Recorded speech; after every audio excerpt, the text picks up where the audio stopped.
Y'all, this is so freaking cool. I love this. If you're looking for something to do this Easter weekend and you want to play a really cool game, this is it, because the fans are doing what Square Enix won't. We have, in this case, a true blue, brand new, free sequel to Lufia. Yeah! It's called Lufia 5 for the Savior. It is a fan-made game, and it uses pretty much all the assets and everything else from Lufia 2. Easily the best one in the series. The gameplay is just like Lufia 2. It has the puzzles, it has turn-based combat, it has the graphical style, it has all that kind of stuff, and it is just absolutely amazing. And I definitely want to tell you all about it, and that's totally worth the sub as you come and you join in party and you level on up with me. Thank you so much for your sub, your like, and your brand new hype. It helps me out a ton.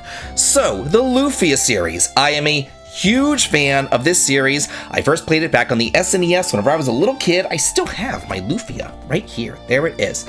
And then Lufia 2 came out towards the end of the SNES's life cycle, but it was like one of the best games on the SNES, like freaking amazing. It is still to this day one of the best games ever made. I would put it in my top 10 best games ever. It is so freaking good. Still have this one too. Yeah, it's kind of beat up right there, but still got my Lufia 2, and I even dug this thing out, this strategy guide that I have for Lufia 1, which was so freaking hard to get my hands on, but I got it.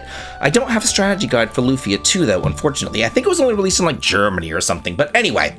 So, the Lufia series, it consists of 5 different games, and it's kind of like the Dragon Quest series, where like it doesn't take place in like a chronological order, I suppose. It's kind of like a little like messed up order or whatever, but it's not, that bad to figure out or whatever.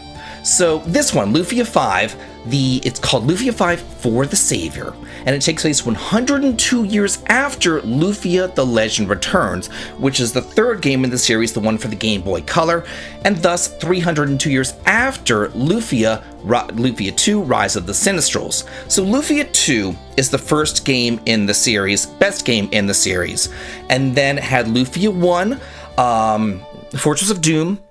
Then we had Lufia The Legend Returns for the Game Boy Color. Then as far as the chronological order of the series, that's pretty much where it left off. There was a remake of Lufia 2 for the Nintendo DS, which was, action, and just not that good. It just was kind of weird and just not all that good or whatever. And then there was Lufia Ruins of Lore, which took place 20 years after Lufia 2, and also that one, I called it Lufia Ruins of Bore, because it's just boring. It's no good. So anyway, this is a true blue sequel to Lufia 2, easily the best in the series. So basically it says, after Doom's Island fall, and the children of the spiritual forces mitigation alongside it in the far-off Estoland, which I think is a mistranslation of Eastland. So each Lufia game takes place in one of these different lands. Lufia 2 took place in Northland, Lufia The Legend Returns took place in Southland, and Lufia 1 took place in Westland. This game, Lufia 5 for the Savior, is going to take place in Eastland. Yeah, where Doom Island fell the last time that we saw it. So, the Sinistrals are coming back again. And it says here, the Sinistrals are back, this time with a 5th Sinistral in their ranks. Ha! So for those of you who don't know, because this is an older series, the Sinistrals, they are like these 4 evil gods and everything else, and they're going out to like the gods of destruction and death and plague and things like that, kind of like the 4 horsemen of the apocalypse. And the 4 Sinistrals that we have seen and fought previously are Gades, Amon, Aram, and Daus. But there is a 5th Sinistral that we've heard about. We saw in the introduction to Lufia 2 back in 1996, there was a 5th Sinistral in the introduction called Eric. That's the only time we ever saw him, just in this introduction thing. He never really appeared in the game. Maybe he was dropped, I don't know, but I feel like we're going to be seeing the 5th Sinistral Eric here. It also says dual blade rings, but the hero isn't there to hear its call. The world is headed for yet another war, a final one to decide whether human or Sinistral shall rule. Yeah, this is great. I actually spoke with the developer, and he told me all about it. He said it has 30 hours of gameplay, over 25 dungeons to explore, 20 towns bustling with people, over 100 interactive puzzles, 100 unique spells and abilities, and dozens of boss fights, and over 100 different encounters. So yeah, really freaking cool. So as I said before, it is set in Eastland, and all these different lands, like they have different continents and all that kind of stuff and all that, and it says it is one of only 3 different places that have yet to suffer the wrath of the Sinistrals. And while there are monsters on Eastland, it is mostly a land of little strife, and only a handful of guards and knights are trained for battle. Now, whereas the other Lufia games, for the most part, were turn-based, this is still turn-based, but it's an active turn-based. Think Final Fantasy 4, 5, 6 for the SNES, Final Fantasy 7, you know, all that kind of stuff. So it is an active turn-based system, and it says it requires tense and quick decisions. While many spells and abilities return from the Lufia series, player interaction within them makes them feel unique from previous entries.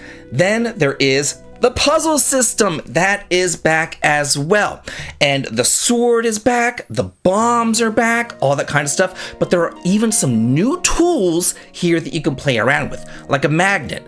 It says that allows for pushing and pulling far off objects. A shadow gem allows for the player to warp over or into or through terrain, as long as a gem pillar is on the same X or Y axis. Think of it as like a hook shot, but with no care for collision, so you're just kind of like warping from gem to gem or whatever. If there's a wall or enemy between you and the gem pillar, you can simply warp right on through them. Then there's a glove, which allows for pulling and pushing of pillars and blocks, and a trap that you can place at the player's feet. If an enemy steps on it, it will become immobile for approximately 10 different steps, and you can trap monsters on buttons, use it as a getaway tactic, or assist in getting that perfect approach on an enemy. So that's really a lot of fun. Not only that, and this was cool, I saw this in the trailer that you're seeing, you know, there. This is really cool. There are action encounters as well. So if you have like a big boss fight or whatever, it might have some sort of like action fighting thing. Like there's this part where like a spider chases you, and if it hits you, you're gonna like lose some HP or whatever. And you might have to like maybe even swing your sword and attack them out of battle. So it's utilizing the RPG Maker engine in kind of a really interesting and unique way that I just think is a whole lot of fun and a really, really cool different thing to do right here. So if you're thinking, you know, how can I play this? It's not going to be on Steam. It's not on GOG or anything else like that. He made this independently of that. He is not charging any money for this because, you know, it's using Lufia, and if he did, then he'd be like copyright struck or whatever, and, you know, Square Enix would come rain down upon him, and we just can't have that. So you can play this absolutely free. You just use the links down below in the video description, and you can join his Discord and all sorts of other stuff right there too. It looks really freaking cool, really freaking fun. If you love the Lufia series and you want to see what like a super fan did with it and how he's going to like kind of like wrap it up and actually explore Eastland and all that, this is your opportunity. This is your chance. This thing looks so amazing, and I know what I will be doing this Easter weekend as well. So let me know what you think about this in the comments. Let's all talk and chat about it, and as always, have a good day.